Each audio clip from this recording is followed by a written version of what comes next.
Irreverent, entertaining, cool. You're listening to LA Talk Radio.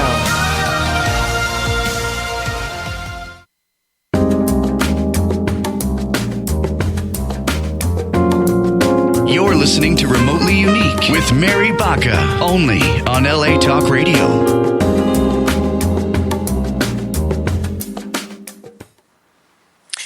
Good afternoon. This is Mary Baca coming live to you from Albuquerque, New Mexico on this fine Monday afternoon. I'm going to start with telling you about myself, especially for those of you who are tuning in for the first time.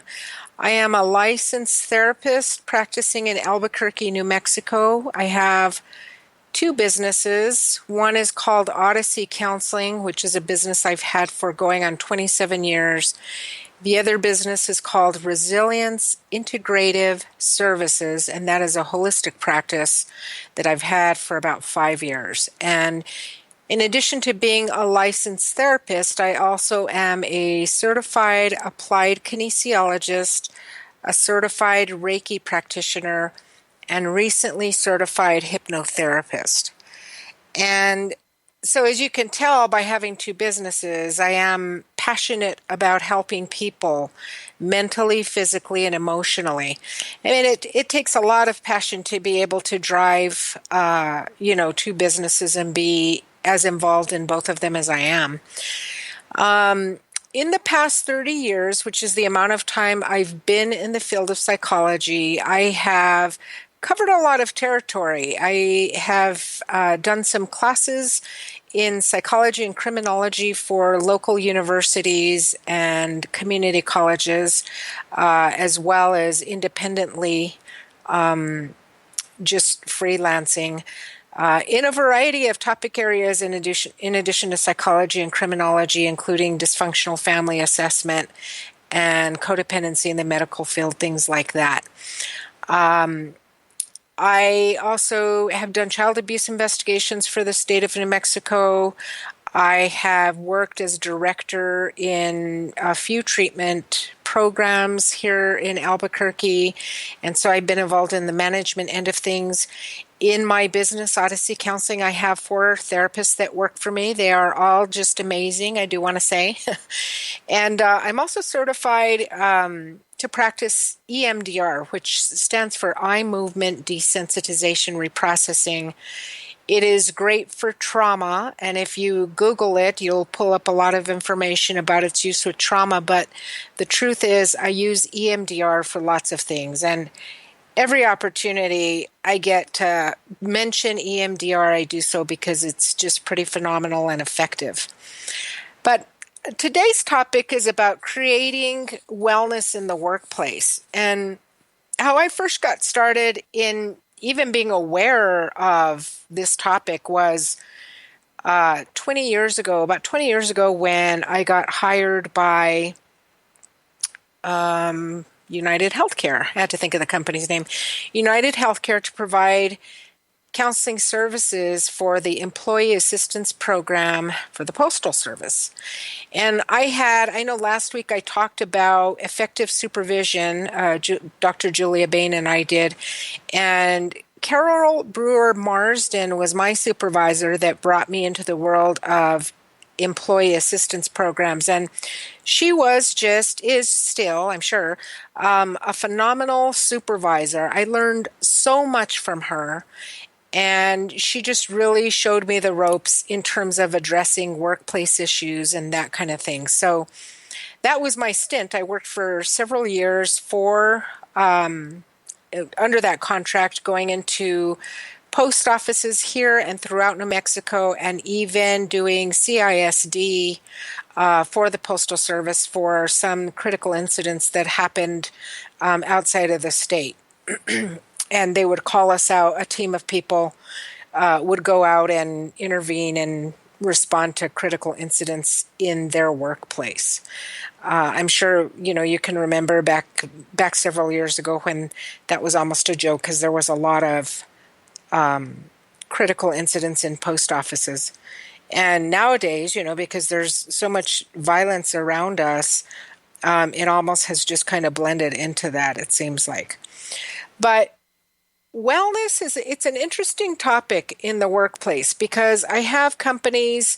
After my job with the post office, I have continued to go into organizations and help address issues and help implement health and wellness programs. And that comes to my attention in a couple of ways. Sometimes I will have a company call me, or even employee benefits companies. There's a local employee benefit company called Health and Wealth Information, and I will collaborate and do health and wellness programs for employers that just want to implement something like that for their employees. Anywhere from that to I have companies call because they are having anywhere from slight to significant personnel problems and issues, and they call because they are at a loss of what to do to fix the problem. So that's, an extreme situation, oftentimes where, it can be compared to like where there's profuse bleeding, organizationally. So when people call and they solicit services from me, the first thing that I do, well, I spend some time talking to them on the phone. And then after that, the first thing that I do is I go into the workplace and I do what's called a strategic analysis. And strategic is a very powerful and important word, because I think that when people implement a wellness program in their workplace, they should be strategic and thoughtful about what kind of program they're going to want and need.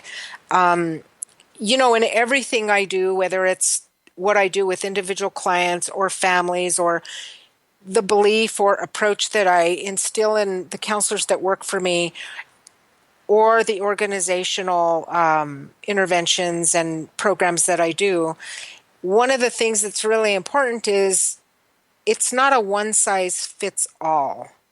That's one of the things actually that I love about the field that I'm in is it isn't a one size fits all. So companies are included. Every company that I end up going and developing health and wellness programs for, during that strategic analysis, we're able to talk about and look at what the employees are needing, what the organization is needing, do some problem identification if that's applicable in terms of pinpointing what's going on organizationally. Where does the company want to be in terms of productivity, being able to get their employees to produce for them, and also discussing just the general climate of the workplace. So in that, I help develop the type of program that that particular organization is needing. There's a basic tier, which would look like a monthly newsletter that has hand-selected health and wellness information with kind of a topic-specific theme. And also collaborating, the beauty of it is I collaborate with quite a few people. So I have fitness trainers and even gyms that I collaborate and do business with so that I can pull them into the mix if that's applicable, and get them involved in terms of being able to provide direct service or provide information. One of the companies that I've recently gotten in touch with and I'm going through classes with, and I've just been really, really, really impressed, is Titanium Fitness, which is here in Albuquerque. And I've just been really impressed with the things that they do nutritionally and how close Melanie Velasquez follows a person there nutritionally and in terms of setting goals and doing measurements and all of that. And then Brian, her husband, he does the personal training. And like I said, I've just been really, really impressed by all of that. So, if there is direct service that a company is wanting provided, then that goes more toward the medium tier, where you have a fitness or a health and wellness person that's present physically, whether that's in the way of providing mini workshops. And one of the great things about me being a holistic practitioner is that sometimes a workplace, more and more actually, a workplace will want some holistic services. So, I can take any of the practitioners that do essential oils that, where that's kind of their specialty, and take them in and do a health presentation, a health and wellness presentation, over lunchtime. Just do like a brown bag lunch and have that be the topic for 30 minutes even. And that's more like a mini workshop that's still health focused. I have a gal, Rita Beta, that does meditation programs for Odyssey Counseling and Resilience Integrative, and she's able to go in as well and talk about meditation and even do a meditation.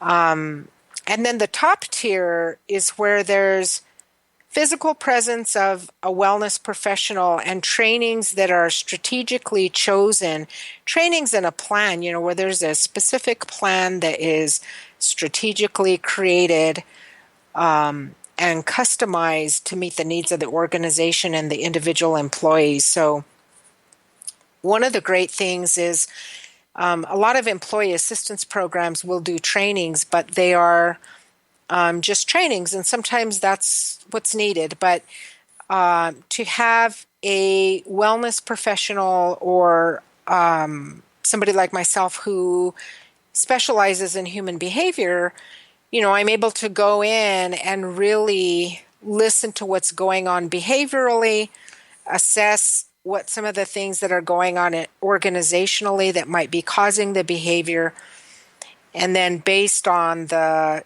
training catalog that I have, be able to make some recommendations in terms of the trainings that would probably be best suited to address the behaviors that are going on. Now, bear in mind, one of the things I guess that I want to say is that to me, every organization, regardless of how many employees there are, should have a health and wellness program of some kind. That's just smart business practice because, of course, everybody brings to work their own set of circumstances and issues. I wish that once we walk through the door at work, that we could leave our personal selves behind, any personal issues that we're having or stress or anxiety or anything. But that truly is unrealistic. That's just not possible. So even though somebody, once they walk through the door at work, hopefully they're not talking about their problems, right? We all know that sometimes that does happen. But regardless, whether they're talking about it or not, they do bring that in. They bring that in energetically.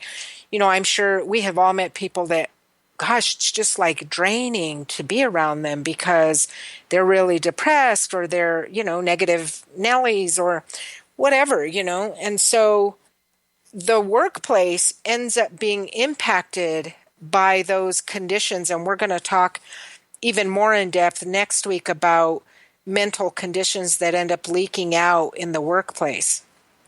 But so when I sit with the director or the administrator, the HR administrator, whoever it is that calls me to come in and do a strategic analysis, we look at all of those things. We look at all of those things, not just in the present, but historically what has gone on for the organization that maybe has just had a snowball effect. The truth is that if we don't, and this is even personally, if we do not tend to our issues, because we all have them, right? That's just part of being a human being. But if we don't tend to our issues, then they do have a snowball effect. And so you know what that means, right? That the more time goes on, that snowball gets bigger and bigger and bigger. And sometimes it gets to a point where, there's even things like theft going on. I know, one of the facilities I was a director in, I was amazed to find out, that the medical director there had even had theft and even situations where employees were having to file restraining orders against other employees, and those people were still working there. So one of the things I want to say is that the leadership in a company is everything. like the leadership is like the parents in a family, right? So if the leaders of a company are not healthy and well and don't take care of themselves outside of work time, then you can really tell, by how that plays out and ends up impacting the workplace. So, like in this particular situation, the guy that I worked for, he was a great person, really nice person, but as a leader, he just, he had difficulty with conflict and confrontation. And so consequently, he just had difficulty implementing rules. And so as time went on, things just got worse and worse and worse. And there was no intervention. I was an employee there. I was not coming in as a private vendor, to help fix the problem. So the other thing too is when there is a health and wellness program in place in a company, it's really critically important that the powers that be, the administrators and directors and top key people, that they take part in the program as well. And equally important is that not like one group of people gets singled out. So it's kind of like when I work with a family and I develop a behavior management program because one child is exhibiting behavior, excuse me, that's problematic. I talk with the family about the parents about realizing that that child is just the symptom. And even though the child's behaviors are causing a lot of problems, the truth is that if one person or a couple or three are having problems in an organization or a family, then the whole system needs to be looked at and worked on, because otherwise you're just doing Band-Aid work, really. I used to see this all the time when I worked in psychiatric treatment facilities. We'd get usually the identified problem of the family, and even now in outpatient counseling, parents will bring in a child that's exhibiting problematic behavior, and the message is just fix this child, and our family will be better. Same thing in a workplace. There's problematic employees that stand out, but one of the things I really want to make clear today is that those are just the behaviors that stand out. The whole system needs to be worked on and looked at. And the great thing about a strategic analysis, it results with a plan of action. And that plan of action can take place over time. It has to take place over time. Things are not going to be changed in a family or organizationally overnight. And, the most important thing is just that some level of intervention and some kind of action be started. One of the other things I talk to administrators and HR directors and personnel when I go in is about confidentiality. When I go into a workplace to put together a plan, a health and wellness plan or program, people they're already not trustworthy because of the things that have been going on in their organization. So they're already not very trusting of any authority figure, which just by guilt of association, I am when I go into that organization. So I make it, really clear that it's important that I not divulge confidentiality, meaning anything that is shared in the trainings or in conversations that I have with employees, that I not divulge names or information that is so detailed that it is going to identify a person. And I feel personally like that is critical, because in order to really fix the problems that are going on, there has to be some trust in the people that are called in to help fix it. And so usually administrators are pretty good about that. I just sit with them and give them feedback, extensive feedback, actually. And, we talk about different things that have come out in those individual conversations or in the trainings.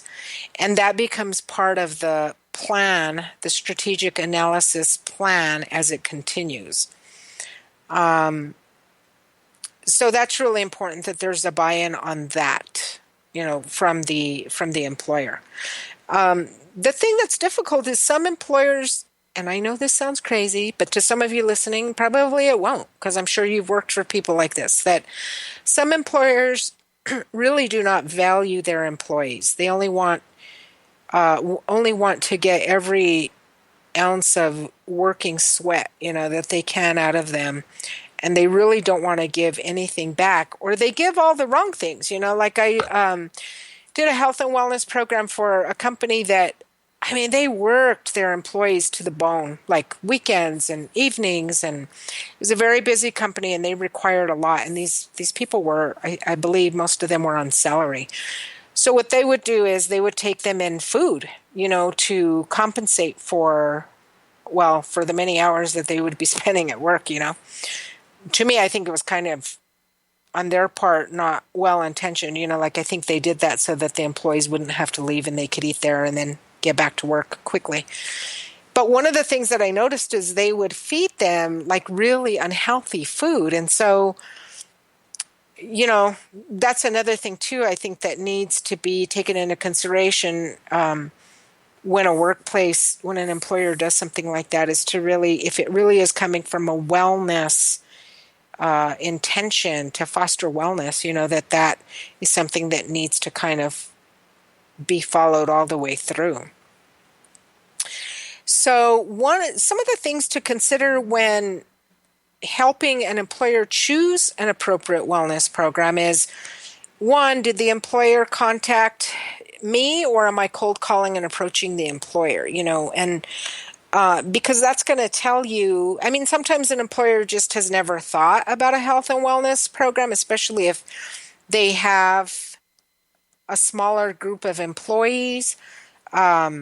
Employee assistance programs are one way to implement health and wellness in the workplace, but a lot of times EAPs only market or reach out to big size companies. One of the things I do is, it doesn't matter how small a company is or how, in terms of how many employees they have, like I just really believe health and wellness is important to all of us. So I will work with a company that has, 2 people, 3 people, 4 people, 100, 1,000, it doesn't matter. But so when I go in, I look at what they already have in place. Do they have a wellness program? And if so, what do they have in place? And if they don't, why don't they have a wellness program in place? And it's kind of like everything else, right? One of the excuses I think that I've been guilty of it too before, can give is time and money. I don't have time to work out. We don't have time to give to our employees to go attend a training for an hour, that kind of thing. And to me, those are all just kind of excuses, because when you look at it, what do they value more? Working on prevention. So for example, if they spend $1 on every employee for training, or for, to have somebody come in and do a meditation class or yoga, if they have that kind of facility, that money yields, as much as $4 per each employee that's going to be saved in their costs that will otherwise be spent on things like leave abuse and theft, like I mentioned, or workplace violence, or corporate and legal fees, time spent responding to EEOC claims, the undeniable costs in decreased productivity due to having employees that aren't present. And those are just tangible costs. We're going to talk in a little bit about intangible costs that end up just really increasing the workload for the HR person in an organization. So, I always try to make the point to a director or administrator that seems resistant to having a wellness program that it really would save them money, in the long run and in the short run, actually, to implement something like that. One of the other things that's important is, that to be able to give an employer a menu of options and not have limited choices. So, for example, like I mentioned, that I'm a holistic practitioner. So I have these wonderful people on my team of holistic practitioners that, you know, I can include at any point and in any way that an employer wants them to be. For example, I can have one of our massage therapists come into the workplace and do like mini chair massages. I can have one of the nutritional coaches come in and talk about nutrition. I can have somebody come in and do a group Reiki session. Any of those things that an organization might be open to. And more these days, it seems like workplaces are really open to having some of those things done.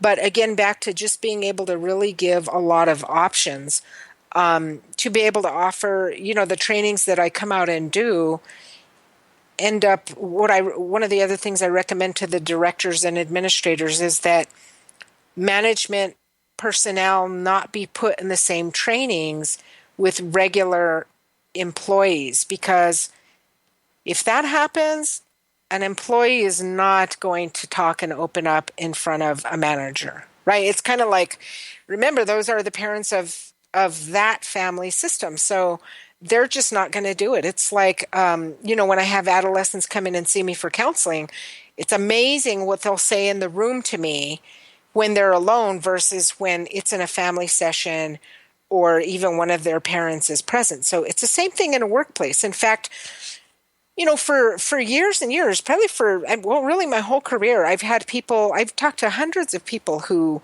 have workplace issues. And it's not typically the job itself. More often than not, it is the interpersonal problems that a person is having on the job that is causing problems. And so, I make the recommendation that the trainings for management be kept separate. And one of the other things that's nice about that is really it gives management personnel an opportunity to have management consultation. So, if I'm doing a training, say on dealing with difficult people in the workplace, managers can kind of brainstorm and ask for feedback about specific issues they're having with personnel. And being that I have a management background, and a psychology background, which is, a nice combination, I can give them specific feedback. And, it's so hard to address some of these issues in the workplace because of the legalities involved. And so sometimes there's that really fine line that has to be, walked on. And in trainings, a person can say whatever and brainstorm and get feedback, and then take that information to go back and use with their approach and their intervention with a problematic employee. And so that helps a lot too. And that's the nice thing about having managers and supervisors in separate trainings than regular employees. So that I really like that. Options to me, I think, that are given for health and wellness programs should be able to address an employee's mental, physical, and emotional needs. We are one system. We're not just all a bunch of thoughts walking around, and we're not all just a bunch of behaviors walking around. Like those different aspects of ourselves are always at play. And one of the other aspects of ourselves that's present a lot is our subconscious. I talk to people a lot about every opportunity I get, actually, about how important the subconscious is, because it is the part of our brain function that's not visible to us. We're not consciously aware of it, but it is, I read not too long ago that the subconscious is responsible for 86% of our behavior and our thoughts and our feelings. And I truly believe that. So it's a big deal. Also,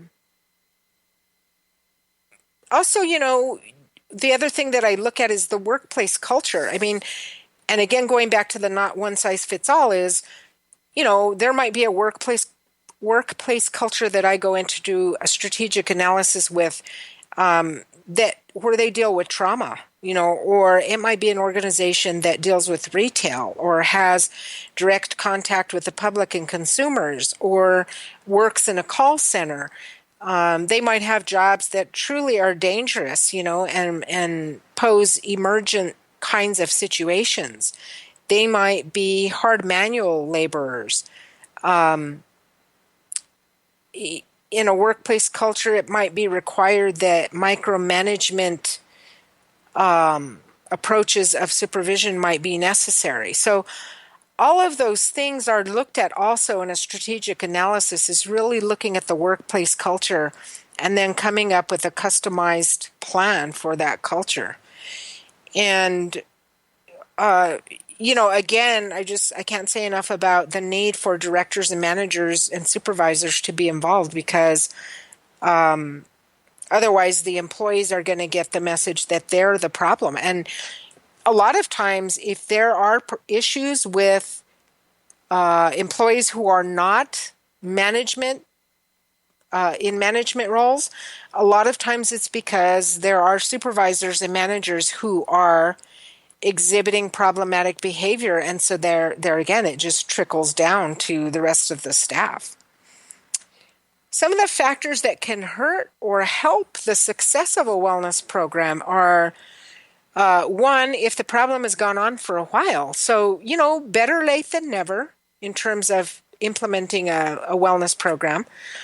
But sometimes if there are problematic behaviors, and depending to the degree, right? Because certainly the example I mentioned earlier, like theft and violence against coworkers, that's on the extreme end, right? Some minor leave abuse would be on the lower end, but by the time those behaviors are exhibited, the sooner the better in terms of getting something in place. So if an administrator or a director calls and gets a wellness program implemented when behaviors are still at the slight leave abuse situation, then that is just going to be better and more preventative, so that things on the more critical end don't happen. If issues have gone unaddressed for a long time, it may take an extensive plan to get things running smoothly. And again, it's something that can be laid out over time. It's not something that has to be done overnight.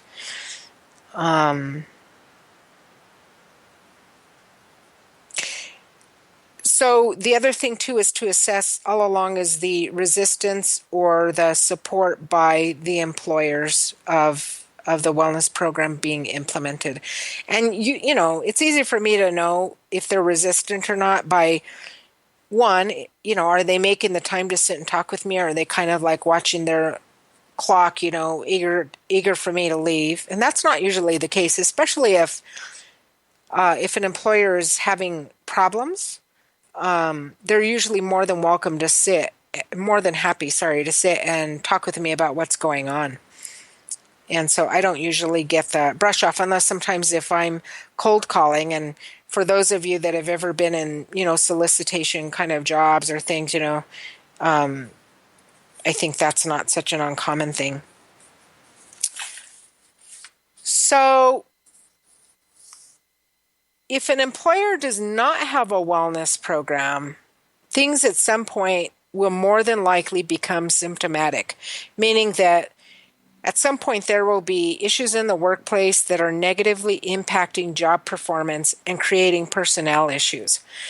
And the reason why that is because, we all are human beings. So in a workplace, and then given that just even the restriction in terms of the space itself, people's issues start to impact each other. And it's interesting in a workplace because, for obvious reasons, people don't talk about things. They can't talk about things. I don't know how many people over the years I've had come in who have issues with their supervisor, and I'll try to encourage them to go talk to their supervisor. And sometimes it will seem like their supervisor has a lot of issues, and so talking to them is just really not going to work. Other times it's pretty clear that the employee is the one who has a problem with confronting issues. And so, they want to do all kinds of complaining, but they don't want to be part of the solution of the problem. So, I've seen people who are at both ends of that spectrum, but that's the important thing. It's like anything else, right? If we just let our health go and we don't work out and we don't watch what we eat and we don't make good choices about the people we have in our life and those things, all those bad choices that all of us have made at one time or another, then what happens is eventually like our health, just aspects of our health scream out at us, right? Whether that's that we develop something physically that we end up having to go to the doctor and pay attention to, or whether that's that our stress level just becomes so magnified that we do not know how to deal with the anxiety and stress, or whatever it is that puts it in our face, that will happen at some point, right? It just makes sense. If we don't take care of things, those things happen. That's the evolution of our health. Because a workplace requires sensitivity in how things are handled, and because it's in the workplace, it's hard for the workplace to be their own help. So what I mean by that is, even some companies, when they have a sexual harassment claim, if they're smart, they will outsource and get a company outside of the company to come and do the sexual harassment investigation. And that's not only a sound recourse legally, but it just makes sense because, they can't really be objective. So it's like going back to the whole family analogy. And really, a family system and a workplace system are very parallel in many ways. In fact, when I've gotten people who have come in for workplace issues throughout the years, it becomes pretty clear that they play the same role at work that they have in their family, and sometimes that's not a good thing. But anyways, back to objectivity. So in a family, it's impossible sometimes, not all the time, but lots of times, for us to be objective and know how to solve a problem. Emotionally, we're involved ourselves. So it's the same thing with management personnel in a company. Sometimes, and I've had employees like this, where you can actually get to where you just get so aggravated and annoyed with an employee and don't want to deal with them that then you become part of the problem. And so being able to have a fresh pair of eyes, ears, mouth, brain come in and help you figure things out is really, really helpful, actually. So in a workplace, I mentioned some of the tangible behaviors that cost money, like leave abuse and things like that. Some of the things that are intangible is like behavior that causes somebody to steal. So they might be angry at their employer for not giving them a raise or for not giving them time off, to go and spend with their family, or, and this ventures into the whole area of passive aggressive behavior. So theft, tardiness, including to meetings. I've had throughout my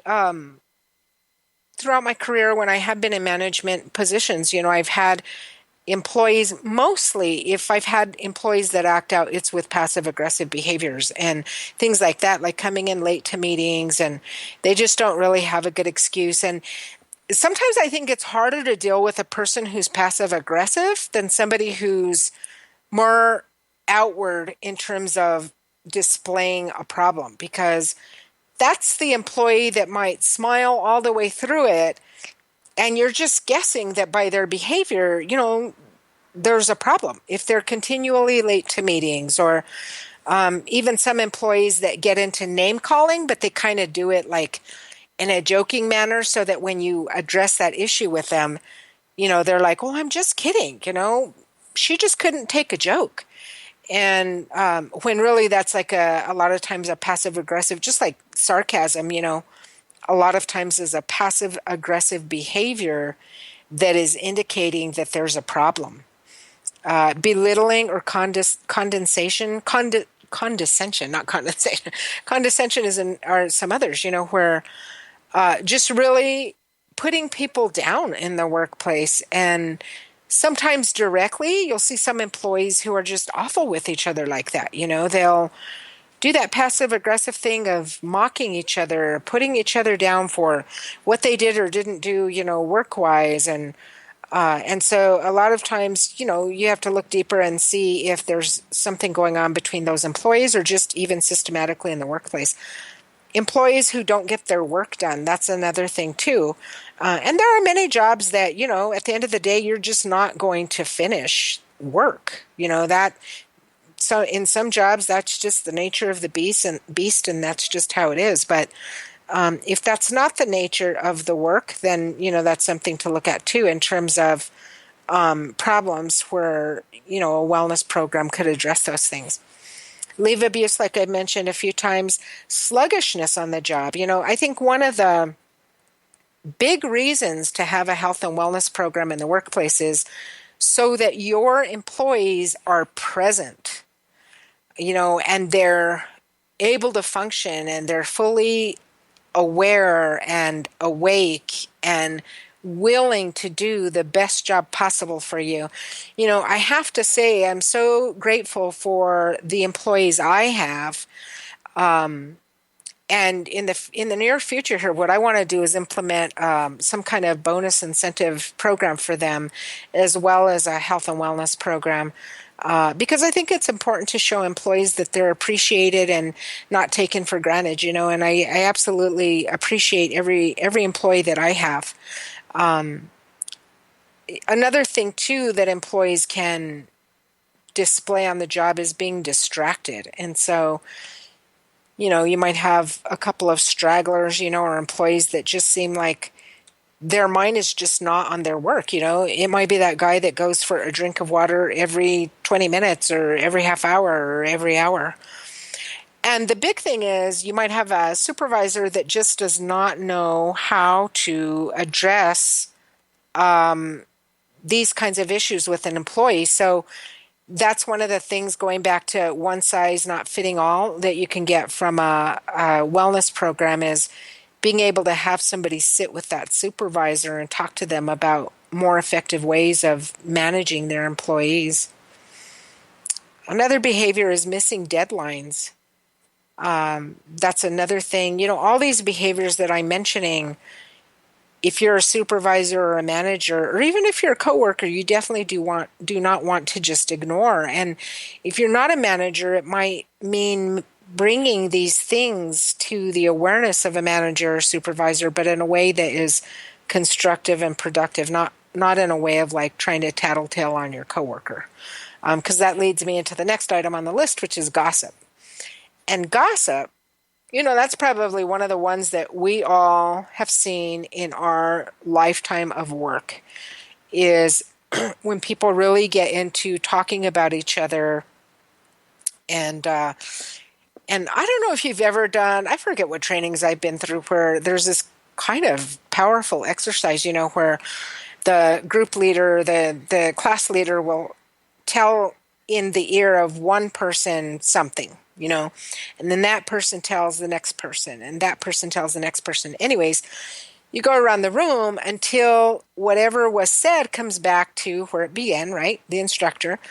And by then, even if it's just gone through 5 people, like, it's so far stretched from what the original thing that was said. And that's just, a group exercise or class exercise to kind of demonstrate how gossip works. You can say the most benign thing in a workplace, and by the time it works its way around, it'll be so far stretched beyond what you even said initially. So the best thing to do is just not to say anything, to really try to stay away from that. Negative attitudes is another thing that oftentimes muddies the water at work. Grievances. And again, the whole point, one of the big points, I guess the whole point of having a health and wellness program is because an employer should appreciate their employees that much. But the other point is to prevent things like these things that I'm listing out, or to minimize them, right? Like, I don't know that you can prevent them 100%, but you certainly can minimize them.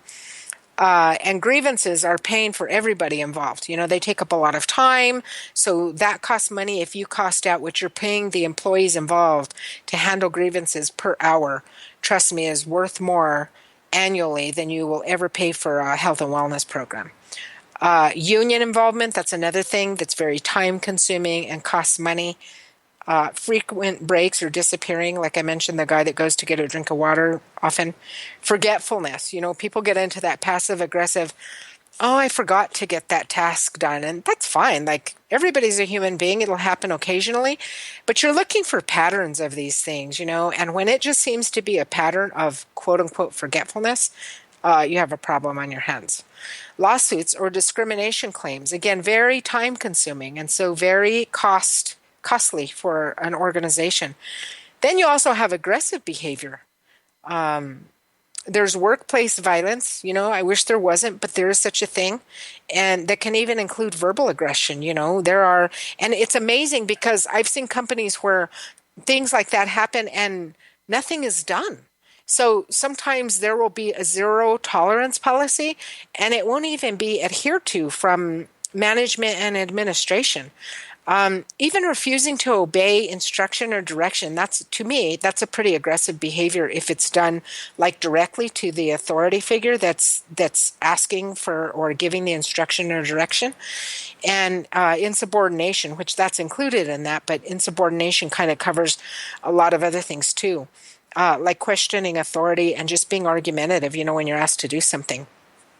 So all of these things that I've talked about today, really, you know, the whole point is to implement a health and wellness program that's of a level depending on where your company or organization is at, so that so that you have happy, healthy employees, right? I mean, that's the big thing, right? Is to keep people happy and healthy. They'll stay around a long time.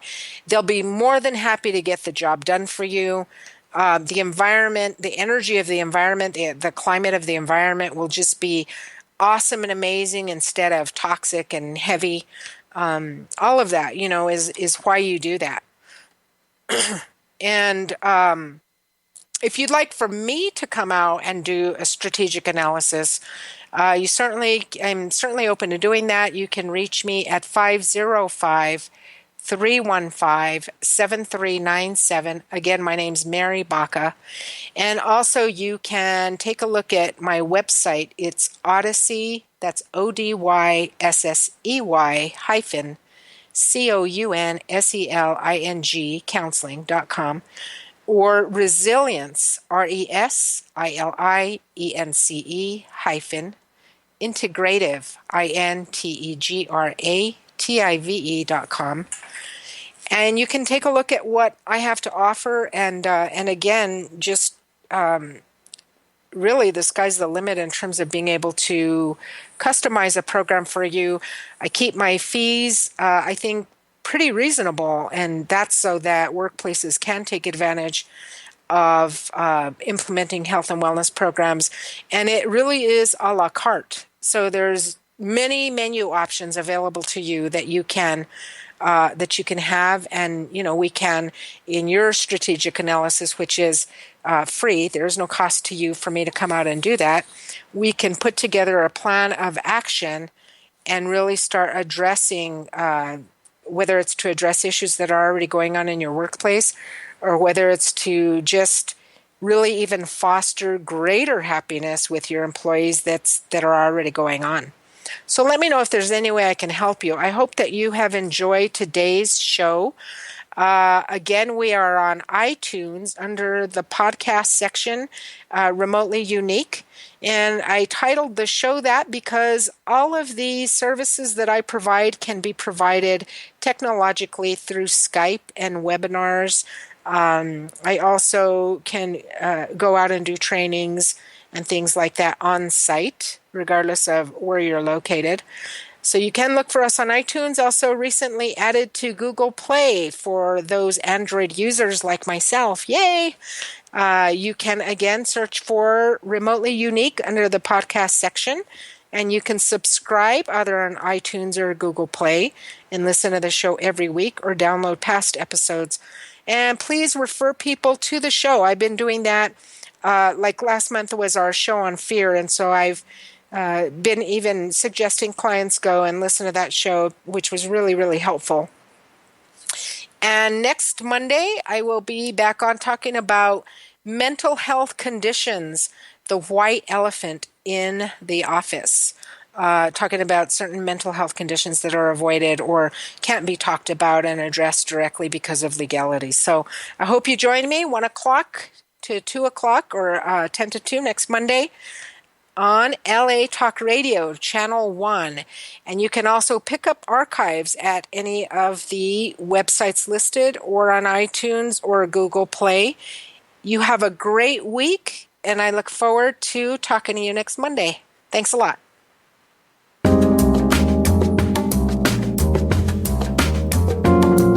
You're listening to Remotely Unique with Mary Baca, only on LA Talk Radio.